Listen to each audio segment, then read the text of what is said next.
সাবেক পরিবেশ মন্ত্রী সাবের হোসেন চৌধুরীকে গুলশান থেকে গ্রেফতার করেছে ঢাকা মহানগর গোয়েন্দা পুলিশ।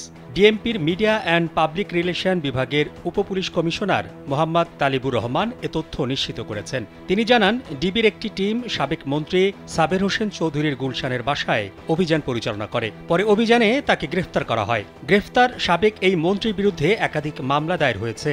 তিনি এখন ডিবি কার্যালয়ে আছেন। তবে কোন মামলায় তাকে গ্রেফতার করা হয়েছে সেটি নিশ্চিত করেননি পুলিশের এই কর্মকর্তা।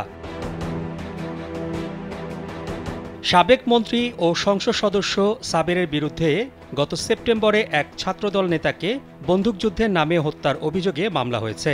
রাজধানীর খিলগাঁওয়ে প্রায় ৯ বছর আগে ওই বন্দুকযুদ্ধে নিহত হন খিলগাঁও থানা ছাত্রদলের তৎকালীন সভাপতি নুরুজ্জামান জনি।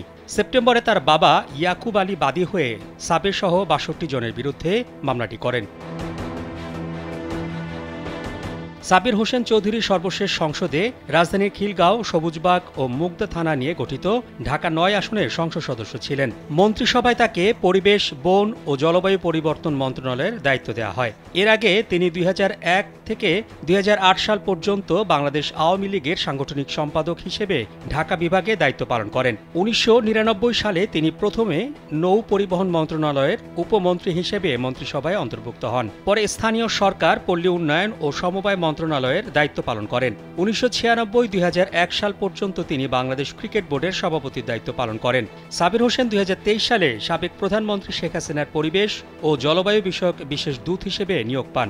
একাদশ সংসদে তিনি পরিবেশ, বন ও জলবায়ু পরিবর্তন মন্ত্রণালয় সম্পর্কিত স্থায়ী কমিটির সভাপতির দায়িত্বেও ছিলেন। ছাত্র জনতার অভ্যুত্থানে গত ৫ আগস্ট শেখ হাসিনার নেতৃত্বাধীন আওয়ামী লীগ সরকারের পতন হয়। ওই দিন দেশ ছেড়ে ভারতে চলে যান শেখ হাসিনা। সরকার পতনের পর থেকে বিগত সরকারের উপদেষ্টা, মন্ত্রী, সংসদ সদস্য, পুলিশের সাবেক আইজিপি, আওয়ামী লীগের প্রভাবশালী নেতাসহ শীর্ষ পর্যায়ের অন্তত ৪৭ জনকে গ্রেফতার করা হয়েছে।